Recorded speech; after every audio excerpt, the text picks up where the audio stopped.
ሄሎ የድሮ ፍቅር ክፍል 2 ምን እያደረክ ነው? ለምን ደወልክ? በጣም ናፍቀሽኛል። ምን አይነት ባለጌ ነህ? ድጋሚ እንዳትደውልኝ፣ እኔ ሌላ ህይወት አለኝ። ወይኔ አያት ተደብቀሽ ታወራ።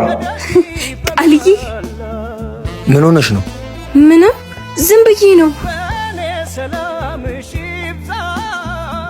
ማን የደወለልሽ? ናፍቀሽኛል። ናፍቀሽኛል? ማን ነው? ቢኒያም ነው። ለምን ደወለ? እያናገርኩሽ ነው። ለምን ደወለ? እንዴ ቃል እየጮክብኝ እኮ ነው። ይኸውልሽ አታሰብጂ። እኔም ማላውቀው የተፈጠረ ነገር አለ። ከዚህ ጊዜ በኋላ ለምንድን ነው የመጣው? አላቅም። ለምን እንደመጣ እኔም አላቅም። ኧረ እባክሽ። ስታየው ምን ተሰማሽ? ናፍቀኸኛል ብለሽ ነው የደወለልሽ? እንዴት ትለዋለሽ ብለህ አሰብክ?